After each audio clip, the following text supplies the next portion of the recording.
디지털의 한계죠. 패드가 한번 이렇게 움직이면. 네, 이렇게 되겠습니다. 오늘은 좋은 결과라는 제목으로 말씀을 나누어 보도록 하겠습니다. 제가 다시 한번 읽어드릴게요. 두 구절을 읽어드리겠습니다. 10장 24절 먼저 읽어드릴게요. 악인에게는 그 두려워하는 것이 임하나 의인은 그 원하는 것이 이루어지느니라. 너무 참 좋지 않아요? 악인에게는 그 두려워하는 것이 임하나 왜? 본인이 악인 같아? 그럼 좀 불편할 텐데 그렇죠? 악인에게는 두려워하는 것이 임하나 의인에게는 원하는 것이 이루어지니라 라고 말씀하시죠. 10장 28절도 읽어드릴게요. 의인의 소망은 즐거움을 이루어도 악인의 소망은 끊어지느니라 라고 얘기합니다. 그렇죠? 그래서 의인의 소망은 즐거움을 이루어도 악인의 소망은 끊어지느니라 라고 얘기하세요. 여러분 요즘에 사금하시면서 계속 의인과 악인에 대한 얘기 굉장히 많이 나온다고 말씀을 드렸죠. 그렇죠? 제가 설명하는 장조점들은 좀 다르지만 잠언 2권에서 가장 많이 나오는 이야기는 이 의인과 악인에 대한 이야기입니다. 그래서 거기서 계속 반복하고 있는 핵심적인 건 뭐예요? 의인의 결과는 좋고 악인의 결과는 나쁘다. 이 얘기가 계속 반복되잖아요. 그렇죠? 그렇죠? 그래서 그것을 우리가 의로움, 선함에 대한 동기부여를 삼으라라고 말씀하시는 것이 잠언의 굉장히 중요한 핵심적인 메시지입니다. 여러분 그런데 그런가요? 여러분 악인의 결과는 안 좋고 의인의 결과는 좋고 그렇습니까? 여러분 어떤 사람이 성공합니까? 여러분들 보고 듣고 경험하시기로는 첫 번째 능력 있는 사람이 성공합니다. 그렇죠? 여러분 성공이라고 하는 것은 선악에 관련된 문제가 아니라 능력에 관련된 문제예요. 그래서 악하건 선하건 능력 있는 사람이 성공하는 게 가장 기본적인 패턴입니다. 그렇죠? 두 번째 어떤 사람이 성공합니까? 운 좋은 사람이 성공합니다. 그렇죠? 성공에는 일정 부분 운의 영역이 있습니다. 똑같은 능력을 갖고 있다고 똑같이 성공하는 게 아니에요. 어떤 사람은 같은 능력을 갖고 큰 성공을 하고요. 어떤 사람은 같은 능력을 갖고 되게 초라한 정도의 성공을 합니다. 거기는 뭐가 작용해요? 운이 작용합니다. 그렇죠? 그럼 그 운은 선함의 결과나 그렇지 않죠. 이 운은 랜덤입니다. 그렇죠? 그래서 어떤 선하고 능력 있는 사람이 운이 좋아서 좋은 결과를 맞잖아요. 그럼 그것을 자기 선함의 보상으로 설명하기도 하세요. 그런 간증을 하실 수가 있죠. 근데 그 간증을 일반화시키면 굉장히 위험한 간증이죠. 그렇죠? 그거는 한 단계만 더 나가면 다른 선한 사람이 좋은 결과를 맞지 못했을 때 넌 선하지 않는 게 있을 수도 있어라는 논리로 번질 수도 있고 어떤 사람이 성공을 했을 때 아마도 네가 선했기 때문에 하나님께서 그렇게 주지 않았을까라고 할 수도 있잖아요. 그러니까는 그 운의 영역을 선함으로 해석하는 건 굉장히 위험한 거예요. 선함의 보상으로 해석하는 거. 그냥 쫙 보셔도 랜덤으로 보셔도 그냥 세상을 보세요. 옆에 증거들이 다 있잖아요. 악한 사람이 운 좋아서 성공하는 경우들도 얼마든지 많이 있습니다. 그렇죠? 그러니까 그것에 대해서는 그게 선함이나 악함으로 파악하기 어려워요. 어떤 사람이 성공합니까? 능력 있고 운 좋은 사람이 성공합니다. 선한 사람이 성공하는 게 아니라. 성공은 선함의 영역이 아니에요. 그렇죠? 그게 우리가 경험하는 바죠. 그러면은 그래도 선한 게 조금 더 성공의 확률이 늘리지 않나요? 그럴 수도 있고 아닐 수도 있어요. 그건 주변 환경에 따라 달라집니다. 주변이 보편적으로 좀 선한 사회에 있으시잖아요? 그럼 선한 게 성공에 더 유익해요. 왜? 주변의 협조를 이끌어낼 수 있으니까. 한국 사회는 제가 생각하기에 한국 사회는 그럼에도 불구하고 여러분들이 느끼는 것에서는 안 그렇다고 느낄지 모르겠지만 세계 평균으로 치면 선한 사회입니다. 그래서 한국 사회에서는 선하신 게 중장기적으로 성공하시기 더 유익하세요. 단기적으로 악한 방식을 쓰는 게 결과적으로 그렇게 여러분 성공에 도움이 안 될 확률이 높죠. 한국 사회에서는. 왜? 한국 사회가 전반적으로 해도 좀 선한 사회니까. 로마면 어때요? 전반적으로 악하죠. 거기서 기독교인임내라고 선하게 살다가 나가기 십상이죠. 그렇죠? 그러니까 거기서는 선한 게 내 성공에 더 도움이 안 된다는 거예요. 그러니까는 그래도 선함이 잘 되는데 도움이 돼라고 하는 건요. 그거는 그 사회가 어떤 사회인가에 따라서 달라져요. 이게 일반론이에요. 그렇죠? 그러니까 선한 사람이 성공하고 악한 사람이 실패하는 것이기보다 능력 있고 운 좋은 사람이 성공하고 그렇죠? 능력 없고 운이 없는 사람이 실패합니다. 그게 일반적인 결과죠. 그럼 잠언의 메시지가 좀 틀렸지 않나요? 근데 여러분 잠언도 이 부분을 충분히 염두하고 동의한다는 거 알고 계십니까? 잠언 23장 17절에 뭐라고 말씀하세요? 내 마음으로 죄인의 형통을 부러워하지 말고 항상 여호와를 경외하라고 말씀하세요. 이 얘기가 반복적으로 나옵니다. 24장 1절에 너는 악인의 형통을 부러워하지 말며 라고 말씀하세요. 이게 시편에도 여러 번 반복되죠. 이 말씀이 무슨 말씀이에요? 네가 너보다 나쁜 놈이 잘 되는 꼴을 분명히 볼 거야 라고 알려주고 계신 거잖아요. 여러분, 이거 몇천 년 전에 여러분들에게 알려주세요. 여러분들이 분명히 그 꼴을 볼 거라고 얘기하세요. 너보다 나쁜 놈이 너보다 잘 되는 꼴, 형통한 꼴을 네가 볼 거야. 분명히 네가 그 장면을 목도할 거거든. 그래서 엄청 부러울 거야. 그리고 한 걸음 더 나가서 그 부러움에서 한 걸음 더 나가 엄청 열받을 거야. 그렇죠? 시편에서는 이걸로 어떻게 해요? 하나님 원망하죠. 그렇죠? 하나님 뭐 하시냐 막 이러죠. 그렇죠? 그럴 거야. 그때 여호와를 경외해야 된다 라고 말씀하세요. 그렇죠? 그러니까 우리한테 이 꼴을 볼 거라고 말씀하신단 말이에요. 그러면 뭐지? 잠언은 분명히 악인의 형통에 대해서 분명히 얘기하시는데, 형통한 악인을 보고 네가 불편할 일이 있을 거라고 얘기하시는데, 근데 잠언 전반적으로는 의인에게 좋은 결과가 있다고 얘기하시고 악인에게 나쁜 결과가 있다고 얘기하시는, 이게 충돌하는 게 아닌가? 충돌하지 않죠. 왜요? 좋은 결과라는 개념이 좀 다르기 때문에 그래요. 그러니까 일반적으로 쓰는 좋은 결과는 무엇입니까? 좋은 환경이죠. 그렇죠? 일반적으로 쓰는 좋은 결과는 좋은 환경이에요. 그 원툴이에요. 그래서 그 언어를 그대로 성경으로 가져옵니다. 그래서 좋은 결과는 좋은 환경이다. 그걸 등가시켜버리죠. 그렇죠? 근데 그건 세상에다 하는 얘기고, 잠언에서 좋은 결과라고 얘기했을 때는요, 단지 좋은 환경을 얘기하는 건 아니에요. 잠언에서 좋은 결과로 얘기할 때 좋은 환경은요, 한 과목이에요. 한 과목. 사탐 정도? 국영수에 못 들어가는. 인생에서 좋은 결과라고 하는 거를 따지려면 요거가 되게 중요해. 그리고 그 다음에 요것도 있어. 그것도 꽤 중요하지에 들어가는 게 환경적인 좋음이에요. 요 맥락에서 잠언은 얘기합니다. 오늘 이 그림을 좀 가져보실 필요가 있어요. 그럼 여기서 여러분들이 그럼 잠언에서 좋은 결과라고 하셨던 게 좋지 않은 결과를 얘기하시는 거군요 라고 하면 여러분 이제 성경의 교회와 달리 가는 거고, 그렇지? 그러니까 이게 좋은 결과에서 함께 생각해 보자고요. 그럼 잠언에서는 복합적인 좋은 결과를 얘기하는 건데 그게 뭐가 있을까요? 굉장히 여러 가지를 얘기해요. 굉장히 다면적이고 입체적입니다. 입체적인 좋은 결과를 얘기해요. 오늘은 그걸 다 얘기할 수는 없고 몇 가지 예만 들죠. 첫 번째는 뭘 얘기하냐면, 좋은 결과의 첫 번째는 제가 설명하기로는 평안의 풍요를 말씀하십니다. 잠시만요.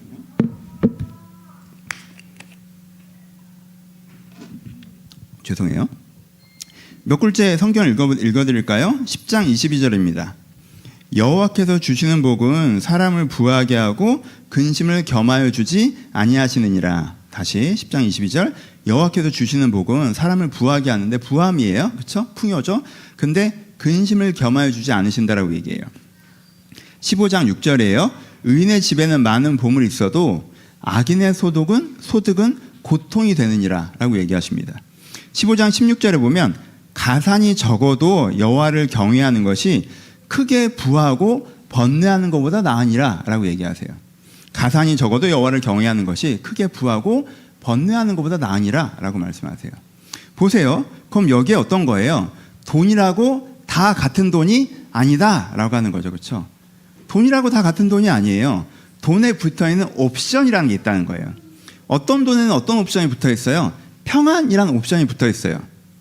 어떤 돈에는 어떤 옵션이 붙어있습니까? 어떤 돈에는요, 22절에 근심 얘기하죠, 6절에 고통 얘기하죠, 16절에 번뇌 얘기합니다. 그렇죠?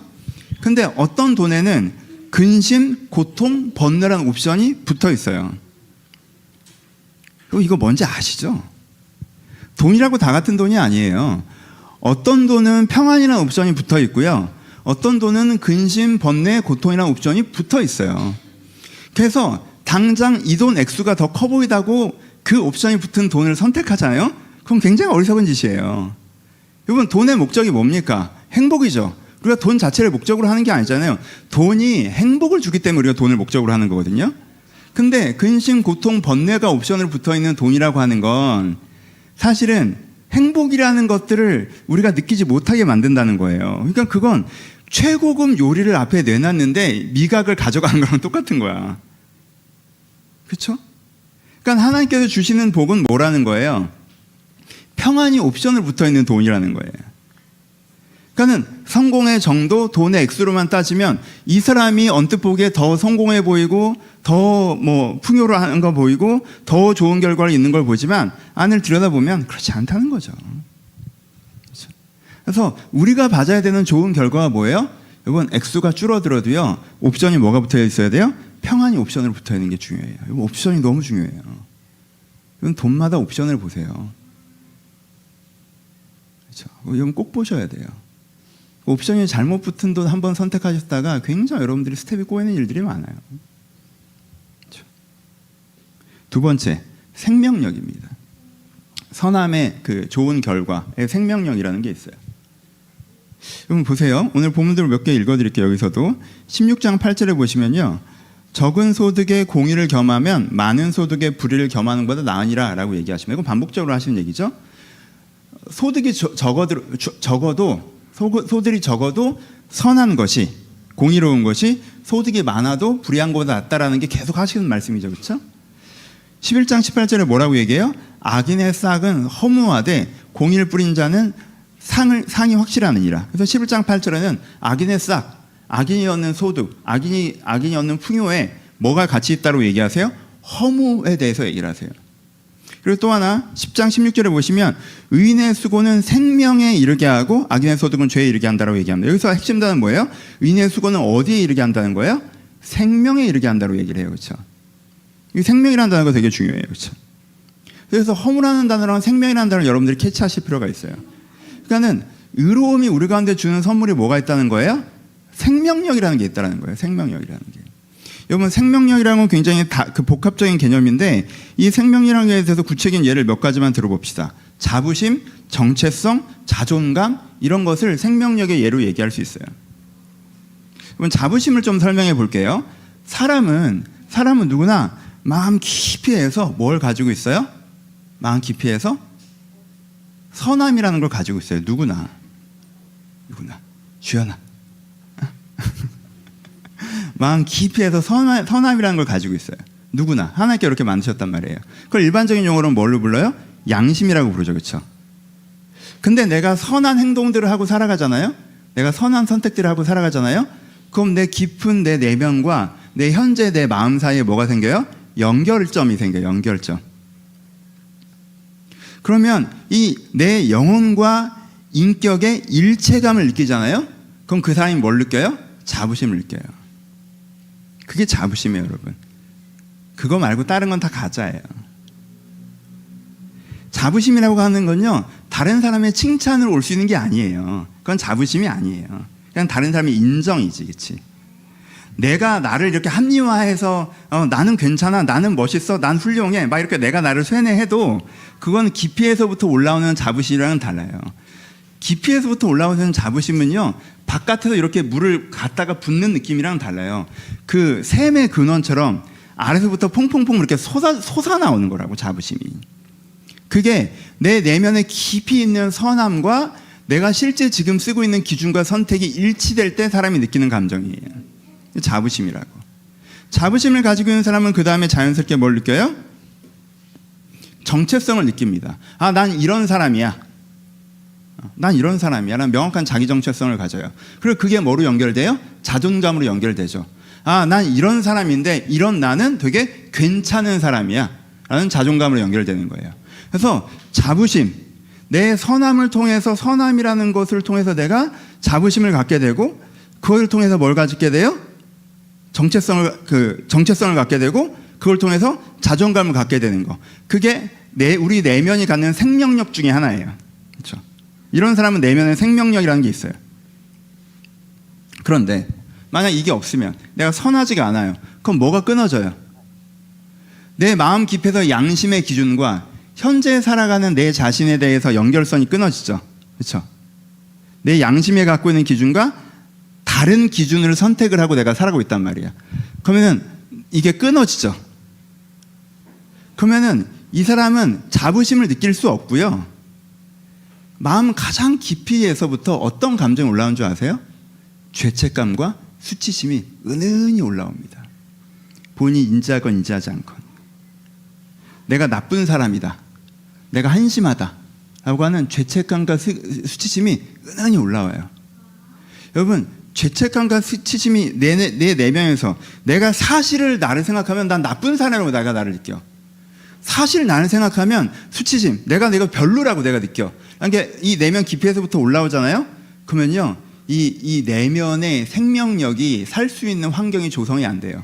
긍정적인 감정들이 말라 비틀어지기 시작합니다.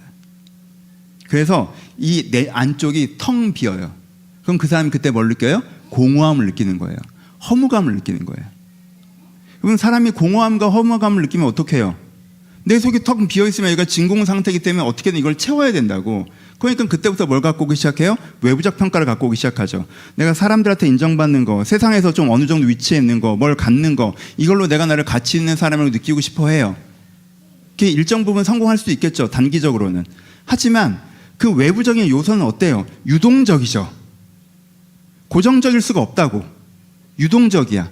그럼 그 사람은 그때 뭘 느끼기 시작해요? 존재 불안을 느끼기 시작해요. 포인트를 아시겠죠? 이게 그냥 패턴이에요. 사람이 내 내면 깊이에서 올라오는 선함으로 살지 않고 자기의 욕망으로 살거나 감정대로 살거나 남들 사는 대로 살거나 이렇게 교육받은 대로 살거나라고 살잖아요.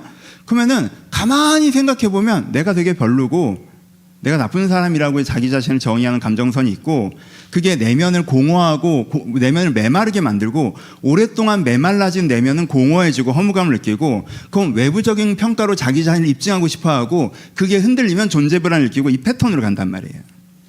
그게 생명력이 없는 상태예요. 그 패턴으로 가서 이 사람이 조금 더 많은 돈을, 아니 훨씬 더 많은 돈이나 사회적 위치를 얻을 수도 모르겠지만 사실 이게 좋은 결과라고 하기 어렵죠. 빛 좋은 개살구라고 이게. 그렇잖아. 근데 선하게 살면 어떻다는 거예요? 이 내적 생명력을 우리가 얻는다라는 거예요. 남들 보면 별거 아닌 사람일지 모르겠지만 그건 니들 생각이고 난 대단한 사람이에요. 세 번째, 성숙을 얻습니다. 읽어드릴게요. 10장 20절이에요. 의인의 혀는 수는 같거니와 악인의 마음은 가치가 적으니라. 여러분, 의인은요, 하는 말은 사실 가벼운 거거든요. 마음에 비해서. 말도 은 같아요. 너무 가치 있어. 말이 수는 같은 사람의 내면은 훨씬 더 가치 있는 거죠. 그렇죠? 가치 있는 내면을 갖고 있어요. 근데 악인의 마음이 가치가 적어. 말은 뭐 신경 쓸 것도 없고, 말은 먼지 같은 거고, 저 사람 말은 먼지 같은 말이고, 저 사람은 마음도 가치가 별로 없어. 자기가 막 진심을 얘기해도 가치 있는 게 없어. 이 사람의 진심은. 내 진심을 하고 꺼내는 욕망이나 내 진심을 하고 꺼내는 생각이나 내 진심을 하고 꺼내는 감정도 그렇게 가치 있는 게 아니야. 그렇죠? 17장 3절은 뭐라고 얘기해요? 도가니는 은을, 풀무는 금을 연단하거니와 여호와는 사람의 마음을 연단하시느니라 라고 얘기하죠. 여러분, 여기서 연단 개념에서 핵심은 뭡니까? 찌꺼기가 사라지는 거예요. 도가니에 금과 은을 넣어서 이렇게 녹이잖아요. 그러면 그걸 왜 하려고 하는 거예요? 순도를 높이려고 하는 거예요. 불순물을 제거하려고 하는 거란 말이에요. 금인데 은인데 다른 게 섞여 있었어요. 그러면 이 도가니 한번 쫙 녹이면 다른 불순물은 타서 없어지거나 분리돼 나가고 이 은만 금만 쫙 이렇게 액체 형태로 남는단 말이야. 그걸 다시 굳히면 이제 순도 높은, 그렇죠? 연단된 금은이 나오는 거예요. 그러니까 그 사람의 가치가 올라가는 거예요. 성숙한 사람이 되는 거예요. 그렇죠? 하나님께 우리에게 이렇게 하신다고 얘기하죠. 그렇죠? 그럼 보세요. 그러면은 내면적으로 조금 더 성장하는, 마음의 찌꺼기가 사라지는 사람은 어떤 사람입니까? 이거 조금만 설명을 해봅시다. 여러분, 마음의 찌꺼기가 사라진다. 와, 너무 좋지 않아요? 너무 좋지 않아요? 여러분, 여기 앉아 계신 분들의 대부분은 뭐 자부심과 정체성이 없이 사시는 분들은 아니죠. 어느 정도 하나님 앞에 선을 갖고 사시는 분들이잖아요. 그렇죠? 근데 뭐 다 제 수준으로 생각하는지 모르겠지만, 뭐 저보다 훨씬 나으신 분들도 있겠지만, 우리가 근데 어려운 건 우리 근본적인 문제는 좀 해결을 했는데 여전히 우리 마음에 뭐가 있어요? 찌꺼기들이 있잖아. 그렇지? 과거의 경험이 준 감정선이라든가 왜곡된 욕망이라든가 잘못된 삶의 방식이라든가, 그렇죠? 어리석은 생각이라든가 이런 게 우리 가운데 있다고. 우리가 이런 찌꺼기들이 있어.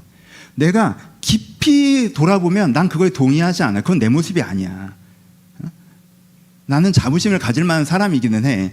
하지만 막상 내 살아가는 삶을 보면 핀트가 어긋나가는 부분들이 자주 나오면서 내가 살아갈 때 그 괜찮은 삶을 못 사는데, 그게 뭐야? 매번 그 포인트에 뭐가 있어요? 내 마음에 찌꺼기가 있다고. 감정선들, 왜곡된 욕망들, 잘못된 생각들, 어리석은 생각들, 그렇죠? 익숙한 삶의 패턴들 이런 게 있다고. 이게 한번 확 타버리면 얼마나 좋을까? 그럼 상상만 해도 너무 좋지 않아요? 타버리면 얼마나 좋겠어요. 그렇죠? 이걸 해주신다는 거예요. 여러분들이 선함을 선택하면요, 선함을 선택하면 이게 된다는 거야. 확 타버린다고. 이게 뭐랑 비슷해요? 아주 뭐 낮은 수준이지만 여러분들이 운동하시거나 식단하신 거랑 비슷하고 제가 말씀을 드리죠. 여러분 운동하는 게 막 너무 재밌어요 이런 분들 있어요? 그거는 뭐 약간 그냥 방송에 나오신 분들이고, 기본적으로는 난 누구 여긴 어디 이런 생각이 더 들잖아요. 그렇죠? 식단하는데 너무 행복해 이런 분들 있어요? 근데 왜 해요? 왜 해요? 그걸 통해서 내 몸에 찌꺼기들을 태우는 거잖아요. 그래서 내가 조금 더 연단된 완성의 모습이 되고 싶어서 그걸 하시는 거예요. 더 건강한 몸으로 살고 싶어서. 뭐 우리 나이에 뭐 이쁘지고 하는 건 다 지나간 얘기고, 그렇잖아요. 건강하게 살려고, 그렇죠? 걷고 싶어서 그러시는 거잖아요. 그렇죠? 롤모델이 앞에 계시잖아요. 진짜 건강해야 되잖아요. 우리 걸어야 되잖아요. 90대 우리가 하는 거잖아요. 그렇죠? 그럼 그 중간에 그럼 그 고난의 과정을 크게 의미 두지 않죠. 그래서 운동하는 사람 보면서 너 오늘도 고통받으러 가는구나. 막 너 무거운 거 들고 살아? 난 무거운 거 하나도 안 들고 살아. 이렇게 생각하는 사람 없잖아요. 그 고난의 과정을 선택하지만 그 연단의 과정은 좀 힘들긴 하지만 그 과정을 통해서 정금같이 나오는 거에 대한 리스펙트가 있단 말이에요. 그렇죠?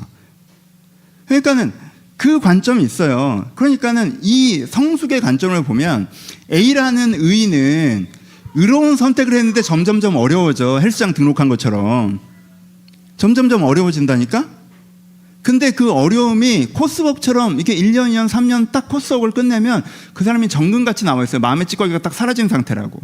여러분, 이 사람이 이렇게 되는 게 더 행복할까요? 아니면 마음의 찌꺼기가 그대로 남아있는 상태로 쭉 가는 게 더 행복할까요? 뭔지 아시잖아요. 그렇죠? 그 마음의 찌꺼기가 남아있으면 사실 겉모습만 멸종한 거지, 계속 여러분들의 발목을 잡아서 잡아뜨리는 거지. 그 찌꺼기 여러분 해결하고 가셔야 되잖아요. 그렇죠? 그렇잖아요. 근데 겉모습만 보면 이 아기는 형통에 그런 연단이 없어. 마음의 찌꺼기 그대로 갖고 살아. 그렇죠? 근데 뭐가 더 좋냐는 거예요. 그렇죠? 이게 좋은 결과라고 얘기하는 거죠. 여러분, 마음은 가치가 적으니라. 이 말씀이 참 무서운 말씀을 느낄 때가 있어요. 하나님이 나를 보시고 이렇게 얘기하시면, 혹은 사실은 객관적으로 내가 10대 때, 20대 때, 30대 때보다 마음의 가치가, 얘는 마음의 가치가 좀 슬픈 일이잖아. 마음의 가치가 적어진 일이 우리 가운데 드러나죠. 그렇죠? 내면의 찌꺼기를 해결하지 않고 살아가는 사람은요, 과거의 감정, 잘못된 욕망, 어리석은 생각, 미숙한 태도가 그 사람의 인격인 것처럼 돼 있죠. 그렇죠? 그 사람의 정체성인 것처럼 돼 있죠. 그렇죠? 심지어 그 사람이 자기 자신을 설명할 때도 그 왜곡된 욕망으로, 그 과거의 감정으로, 그렇죠? 그걸로 자기 자신을 설명하죠. 난 누구라고 할 때 그걸로 자기를 설명해요. 가치 없는 내면. 내 깊은 진심을 하고 꺼내드는데 거기까지밖에 안 나와요. 그건 네가 자유로워야 되는 네 마음의 찌꺼기지, 넌 훨씬 더 괜찮은 사람이고 더 아름다운 모습이 네 안에 있는데 그 가치가 저 내면에 숨겨있는데 그건 찾아볼 생각도 안 하고 여기서 깔짝깔짝깔짝 대면서 그게 나라고 자꾸 얘기를 하는 거야. 가치 없는 내면의 찌꺼기가 사라지지 않는 상태죠. 여러분들 이런 시로 어디에 들어가는 게 좋아요? 이럴 때 도가니로 들어가고 풀무불로 들어가고 내가 녹아내리면서 마음의 찌꺼기가 태워지고 그건 정금같이 나오는 게 훨씬 더 좋은 거라는 거예요. 그렇죠? 이게 좋은 결과예요. 하지만 이 구절을 읽을 때마다 하나님, 제가 도가니에 들어가지 않고 자연 숙성 뭐 이런 거 있잖아, 그렇지? 하나님, 도가니 뭐 김치가 익는 그런 방법은 없을까요? 하나님, 뭐 도가니, 뭐 불 녹이고. 여기에 대한 경험들이 여러분 계신 분들 많이 계신 거 제가 알고 있어요. 그렇죠? 이중 감정이죠. 과거로 생각하잖아요. 저도 그래요. 과거로 돌아가서 이 모든 제 인생에도 어려운 연단의 과정이 있었으니까 그 연단의 과정 이전으로 돌아가서 너 그 연단을 안 받고 편안하지만 그 미숙한 모습으로 그대로 있을래? 그 연단을 받고 그래도 그 부분은 성숙한 이 모습을 할래라고 하잖아요. 그럼 저는 연단을 안 받은 나를 선택할 수가 없어. 이 나이에 그런 미숙한 모습을 가진 내가 되고 싶은 마음은 전혀 없어요. 하나님, 전 다시 돌아가도 이 연단의 과정을 선택할 거예요. 그 연단을 거쳐서 지금 이 모습이 되는 게 저는 훨씬 좋아요 라고 얘기해요. 근데 하나님 이걸 미래 시제로 말씀하셔서 네가 지금 이 연단을 선택하면 네가 훨씬 더 성숙한 사람이 될 수 있어. 네가 연단을 선택하지 않으면 넌 미숙한 사람은 남아있을 거야 라고 저에게 물어보시면 제 감정은 지금 정도 성숙도면 나쁘지 않은 것 같다 라는 게 제 감정이에요. 우리가 그렇죠. 고통스러운 거 좋지 않지. 저도 마찬가지예요. 그래서 이건 목사로서는 할 수 없는 얘기지만 인간으로서는 연담은 성숙을 축원합니다. 정말. 근데 여러분, 하지만 양쪽의 선택권이 있다면 뭐가 더 좋은 결과예요? 찌꺼기를 한번 태우고 가는 게 여러분 인생에 훨씬 더 좋은 결과예요. 훨씬 더 행복해지는 거예요. 그렇죠? 이게 많아요. 굉장히 다면적인데 다 할 수는 없고 그냥 오늘은 구조적인 얘기를 하는 거니까. 여러분 또 하나 더 좋은 결과 중에 하나가 무엇인지 있는지 아십니까? 사람이 있습니다. 사람. 15장 17절에 채소를 먹으며 서로 사랑하는 것이 살찐 소를 먹으며 서로 미워하는 것보다 나으니라 라고 얘기하시죠. 17장 1절에 마른 떡 한 조각만 있어도 화목한 것이 제육이 집에 가득하고 다투는 것보다 나으니라 라고 이야기하십니다. 그러면 사람이 악하면서 성공하잖아요. 그럼 그 과정에서 혹은 그 태도를 갖고 있는 것 자체로 주변에 사람이 없어질, 관계가 망가질 확률이 굉장히 높죠. 가까운 사람일수록 가까운 사람과 미워하고 다투며 살아갈 확률이 굉장히 높습니다. 악하다는 것은 이기적인 것이고, 그렇죠? 악의 대표성은 이기적인 거잖아요. 악하다는 것은 이기적인 것이고 게으른 것이고 어리석은 것입니다. 자만한 것이고 완고한 것이죠. 여러분 옆에 자만하고 완고해, 지만 맞아.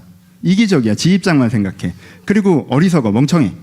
그래서 잘못된 선택을 하면서도 자기만 맞고 자기 입장만 자꾸 생각해. 아이가 이제는 있어봐. 같이 사는 사람 환장하지 사실. 아무리 그 사람이 좋은 성과를 내고 있어도 돈을 많이 벌고 있고 사회적으로 성공하고 있다 손 치더라도 이렇게 의사결정을 하면서 사람을 대하는 사람과 옆에 살아가는 건 굉장히 큰 고통이겠죠. 그렇죠? 그 사람은 사실은 좋은 결과를 갖고 있다고 하지만 그 사람, 이 악인 입장에서는 사람을 잃어버리는 거죠. 그렇죠? 근데 의인은 아까 얘기한 것처럼 내가 의로움을 선택하더라도 의로움을 선택하느라고 많은 소득을 포기하고 적은 소득을 선택했을 수 있어요. 하지만 이 사람은 어떻다는 거예요? 마른 떡 한 조각만 먹어도 화목하고 채소를 먹으며 사랑하죠. 그렇죠? 그럼 사실은 뭐가 더 좋은 결과일까? 그 개인의, 이 사람에게 두 가지 가능성이 있었어. 훨씬 더 많은 돈을 받고 내가 집에 들어가면 미워하고 다투는 삶의 가능성이 하나 있고, 이건 내가 줄어들지만 내가 사랑하고 화목한 삶의 가능성이 있어. 뭐가 더 행복할까? 결과적으로 뭐가 더 좋은 결과냐? 이런 거예요. 다섯 번째는 선한 영향력에 대한 것도 있습니다. 12장 26절을 읽어드릴게요. 의인은 그 이웃의 인도자가 되나 악인의 소행은 자신을 미혹하느니라. 의인은 주변의 인도자가 돼요. 좋은 영향력을 줍니다. 그렇죠? 근데 악인은 미혹하는 존재가 돼요. 미혹하는 존재. 다른 사람에게, 그러니까 그렇죠? 나쁘게 살아서 성공한 사람은 그 자체가 뭐예요? 악마의 전도지죠. 이 사람은 악마의 전도지예요. 다른 선하게 살아갔던 사람이 이 사람 보면서 나도 악하게 살까? 그럼 얘가 그래 나처럼 살아. 집에 가서는 다투고 내면으로서는 공허하고 허무하고 가치 없는 내면을 갖고 있음에도 불구하고 그 사람이 내 돈 보고 내 성공 보고 부러워해 주는 거를 내가 소비해야 되기 때문에 나처럼 살아. 부러워하라고 얘기한단 말이야. 자랑한단 말이야. 그건 악마의 전도지라고 사실. 네. 그러니까 세상에는 선한 영향을 주는 사람이 있고 악한 영향을 주는 사람이 있어요. 이건 빛 좋은 개살구를 가진 사람일수록 사람들한테 그것을 소개하기에 바쁩니다. 진짜 행복한 사람은요, 그 행복을 다른 사람한테 소개할 필요를 잘 못 느껴요. 왜? 남들 보기에 멀쩡하지만 내가 느끼기엔 별거 없는 사람은 남들 보기에 멀쩡한 그 장점을 살려야 될 거 아니야. 최대한 많은 사람을 만나서 내 이 좋은 빛을 드러내면서 사람들이 개살구인지 모르니까. 그렇죠? 그것을 끌어다 써야 될 거 아니에요. 인정의 그걸 끌어다 써야 될 거 아니에요. 그렇죠? 그 패턴이 있다고요. 그러니까 악마의 전도지가 되는 거라고. 이렇게 사는 게 뭐가 좋아? 하나님이 이 사람의 인생을 정산하실 때 자기는 그냥 마음이 공허하고 허무해서 그냥 남들이 와 너 부럽다 이 말 듣기 좋아서 그냥 사람들 모임 쫓아다니면서 내 자랑한 건데 하나님 오셔 너 악마의 전도지구나 뭐 이러면 그러려고 했던 건 아닌데 넌 악마의 전도지 복잡해지잖아. 뭐가 좋아 그게.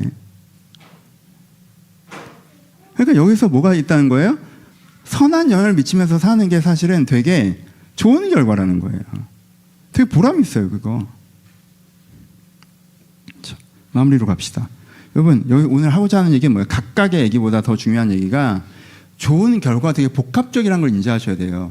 지금 잠언에서 얘기하는 선한 결과 하면은 여러분 안에 계속 여러분들한테 선한 결과는 사회적 성공, 돈 많이 버는 거, 편안하게 사는 거 뭐 이런 거니까 머릿속에 그게 박혀 있으니까 잠언에서 계속 의로운 자의 결과가 좋고 악인의 결과가 나쁘다고 읽으면서도 아닌데요?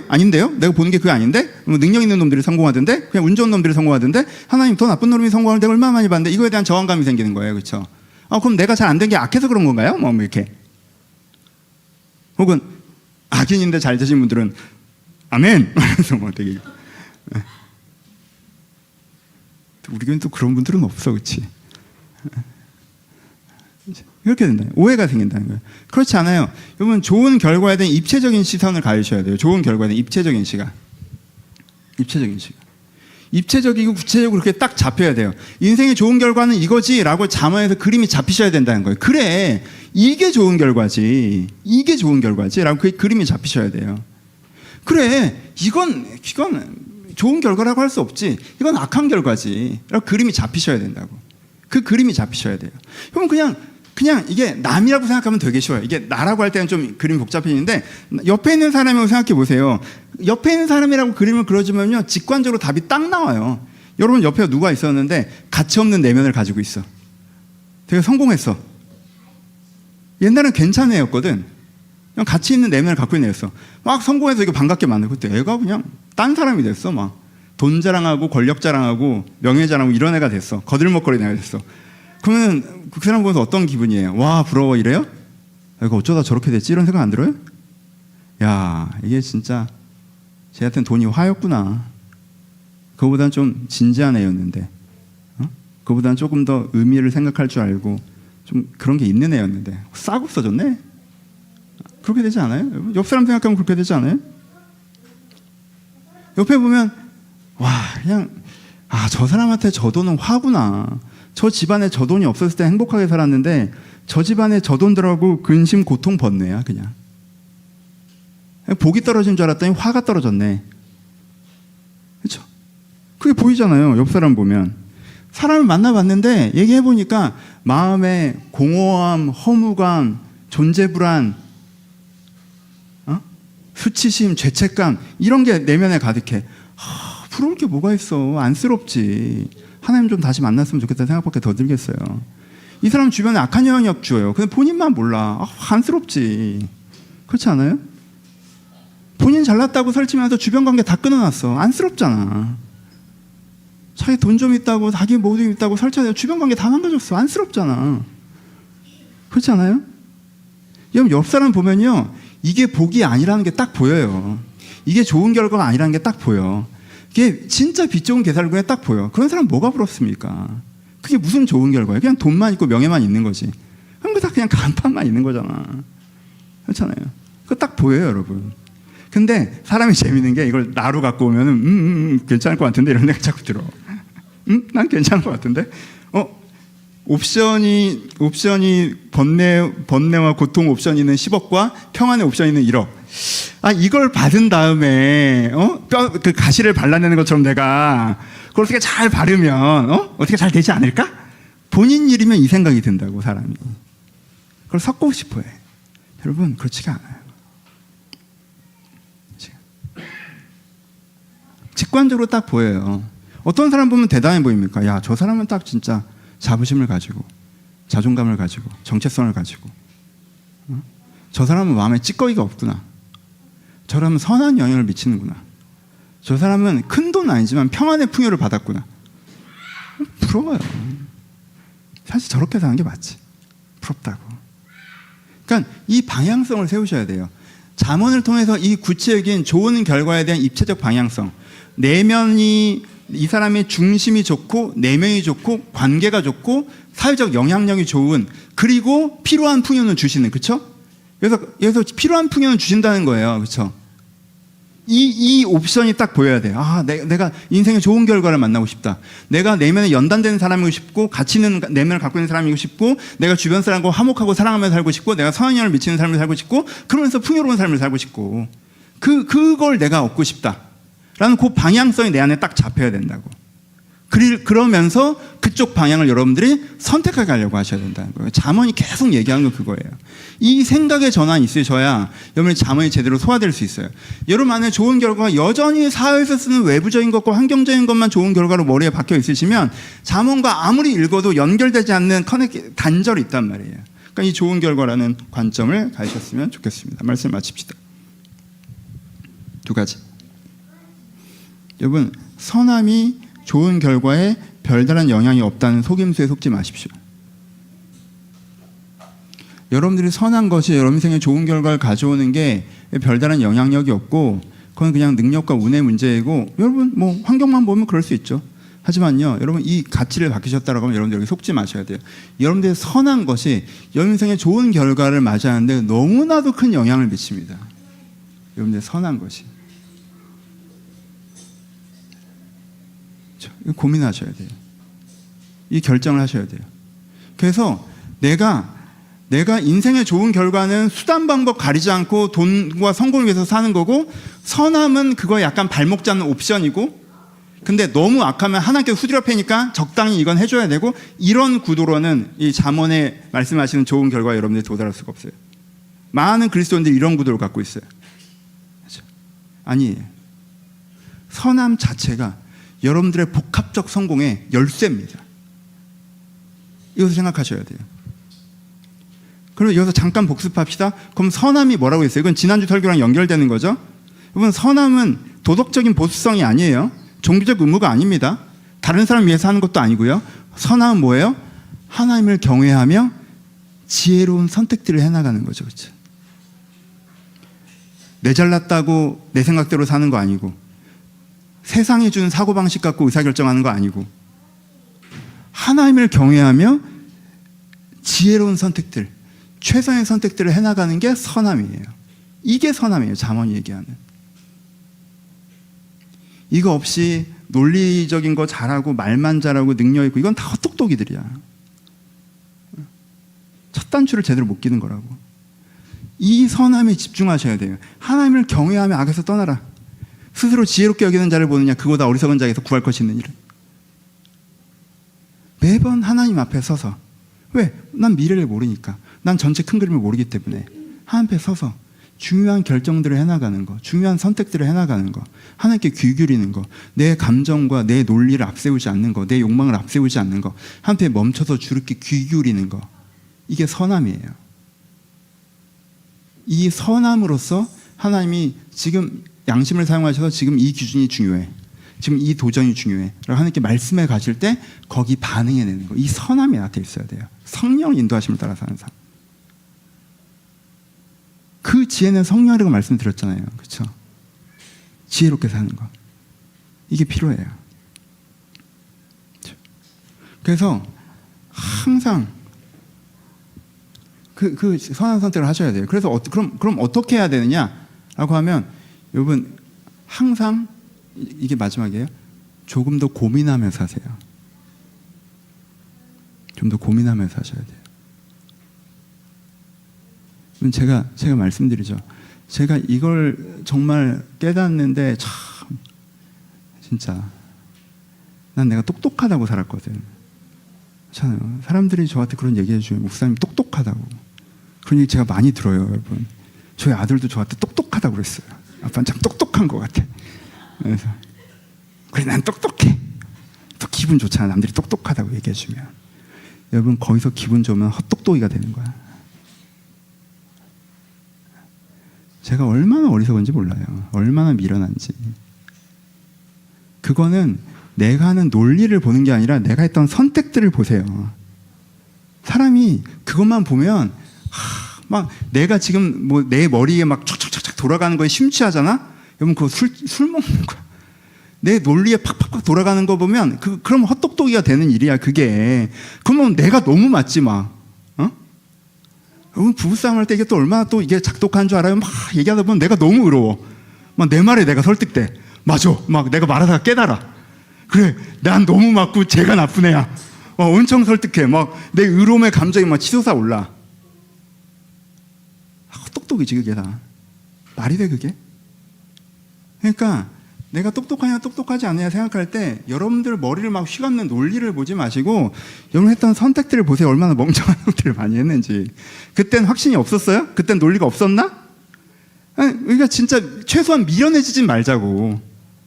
얼마나 그때 내 확신에 심취해서 그런 어리석은 선택들을 반복했습니까? 잘 알지도 못하면서. 그 다음에 그때는 그게 선택이었지만 세상이 바뀌었어. 그러니까 그때 내 선택이 좋은 선택이 아닌 게 되자. 어쩔 수가 없어요. 어릴 때는 제가 저를 겸손케 한 건 주의 말씀이 아니라 얼마나 미련하고 악한 자인지, 저를 겸손케 한 건 주님의 말씀이 아니야. 말씀 듣고 그걸 깨달았으면 얼마나 좋아. 내 그 선택들을 한 다음에 야 하나님이 어느 날 기도하시는데 이렇게 쫙 보라 네 멍청함을 이렇게 그래 내가 그때 그랬다면 안 됐던 거였구나. 근데 지금도 내가 내 논리에 심취해서 내가 똑똑하다고 생각하고 있구나. 그래서 상황을 딱 보자마자 결론이 나는구나. 계획이 세워지는구나. 이 술 취한 자야. 주여 내가 깨게 하소서. 내 논리에 취해서 갈짓자의 걸음을 걷지 않게 하시고, 내가 주의 영성, 주의 성령의 인도하심을 받아 바른 길을 걷게 하소서. 내가 이렇게 하나님 앞에서 내 중심의 가장 중요한 선택들을 쌓아갈 때 부분적으로는 갈지를 걸 수밖에 없겠지만 우리 수준이 그러니까 사실 인생의 큰 방향성은 한편 바로 갈 수가 있어요. 여러분 오늘부터 고민하기로 결정하십시오. 그것만 해도 여러분들을 훨씬 더 똑똑하게 만들어줄 것입니다. 하나님께 그 고민이라는 겸손에 하나님께 일하실 거예요. 그 고민이라는 것은 겸손이고 하나님께 여러분 인생에 일하실 공간을 내어드리는 거예요. 내가 고민할 수 있다면 기도할 수 있어요. 고민할 것이 없다고 생각하면 기도할 수 없거든요. 여러분 인생에 고민하시며 기도하시고 하나님을 여러분의 선택에 초대하시고 그러면 지혜로운 선택들을 해나가시고 그 선택들이 쌓일 때 여러분들의 자부심이 늘어나고 여러분의 내면의 찌꺼기가 사라지고 여러분들의 관계가 회복되고 여러분들 선한 영역들이 흘러가고 여러분한테 하나님께 주시는 걱정 없는 풍요가 임하는 이 은혜, 이 좋은 결과를 누리시길 주님의 이름으로 축복합니다. 같이 기도하시겠습니다. 우리 하나님 앞에 회개까지는 아니고 좀 반성하며 은혜를 구했으면 좋겠습니다. 하나님, 돌아보니 제가 어리석은 선택들을 많이 반복하고서도 내가 지혜롭다 생각할 때가 많이 있었습니다. 제가 이제부터는 조금 더 지혜로운 선택을 하길 바라며 하나님 앞에 고민하고 하나님을 경외하며 하나님을 내 선택으로 초대하길 바랍니다. 지금 내가 초대하겠사오니 주여 나를 찾아오셔서 주여 나를 찾아오셔서 나를 인도해 달라고, 내가 내 감정대로 내 생각대로 내 욕망대로 결정하기 이전에 하나님을 초대하며 주님과 함께 결정하게 해달라고 우리 들으신 말을 생각하시면서 함께 기도하도록 하겠습니다. 기도하겠습니다.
여러분들이 지금 가져야 되는 좋은 결과들을 우리 소원하며 간구하며 기도합시다. 혹시 지금 마음에 죄책감이나 자기 비난이나 허무함이나 불안감이나 그런 게 있으십니까? 여러분들이 지금 살아가는데 사실 반복되는 실패, 반복되는 실수, 마음의 찌꺼기를 해결하지 못하여서 힘든 부분들이 있으십니까? 여러분들 가운데 풍요가 있긴 한데 근심이 많이 섞여 있는 풍요입니까? 여러분들 걱정 없는 풍요가 필요하십니까? 여러분들 사랑하고 화목한 관계가 필요하십니까? 여러분 주변에 더 잘해주고 싶은 사람한테 잘해주는 선한 연영이 필요하십니까? 지금 잠언에서 약속하셨던 그 약속을 붙잡으면 우리 선택하십시오. 하나님께서 오늘부터 네가 선한 선택들을 해나가면 이 응답을 너에게 줄 거라고 말씀하십니다. 이 열매를 줄 거라고 말씀하십니다. 잠언의 말씀은 약속의 말씀이기도 합니다. 약속의 말씀을 붙잡으시고 하나님 주님 제가 주님을 선택하겠사오니 나에게 필요한 이 복을 허락하여 주시옵소서. 내 내면과 관계와 내 삶의 현장과 내가 또 안타깝게 여기는 부분들에서 주님께 허락하니 그 은혜를 허락하여 달라고 여러분들 마음의 소원을 여러분의 마음의 소원을 함께 아뢰이시면서 우리 같이 기도하도록 하겠습니다. 기도하겠습니다.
기도할 때 우리 중보하며 기도하도록 하겠습니다.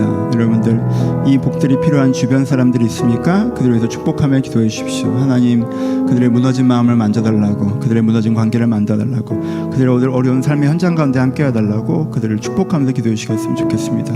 교회를 위해서도 기도해 주시고 여러분들의 가족과 공동체를 위해서 기도하시면서 하나님 내가 속한 곳에 주님께서 함께 하여 달라고 우리 함께 중보하며 기도하도록 하겠습니다. 기도하겠습니다.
아버지, 본문 말씀은 저희가 선함을 선택할 때 주님께서 약속해 주신 것이라고 저희가 믿음으로 고백합니다. 아버지, 이제 저희가 선함을 선택하고자 합니다. 저희가 선함을 선택해 나가겠사오니 잠언에 약속하신 것들을 저희 가운데 이루어 주옵소서. 마음이 메말라 있는 자들과 내 생명력을 허락하여 주옵소서. 죽어있는 마음, 메말라 있는 마음이 살아나고 내면이 하나님 앞에 아름답게 소생되는 은혜를 경험하게 하여 주옵소서. 관계가 무너진 저들 가운데 사랑과 화목의 복을 허락하여 주옵소서. 저희 가운데 불화함이 사라지고 저희 가운데 근심함이 사라지고 저희들 가운데 하나님이 은혜로 말미암아 사랑하고 화목한 것이 회복되게 하여 주옵소서. 아버지, 삶의 현장에서 주님께 풍요를 주셨으나 그 풍요 가운데 근심과 걱정과 고뇌가 섞여 있습니까? 하나님께서 근심 없는 풍요를 이 가운데 허락하시기를 소원합니다. 걱정 없는 풍요를 이 가운데 허락하시기를 소원합니다. 하나님, 저희가 선함을 선택해 나가겠사오니 그 복을 저희 가운데 허락하여 주옵소서. 아버지, 내가 어떻게 할지라도 어떻게 될 수 있는 것이 아니라는 생각에서 벗어나와서 내가 하나님 앞에 바른 선택들을 해나가면 하나님께 이 복을 주실 것이라는 잠언의 약속을 붙잡게 하시고 저희 약속 붙잡고 주님 앞에 오늘부터 제대로 선택해 나갈 때 주님께 우리 인생 가운데 역사하심을 경험하게 하여 주옵소서. 이 모든 복이 남은 여성 가족 가운데 넘치게 임하기를 소원하오며 이제 우리 예수 그리스도의 은혜와 하나님 아버지의 사랑하심과 성령의 교통하심이 주님을 바라보는 모든 자들 가운데 이제부터 영원토록 함께 있을지어다. 아멘.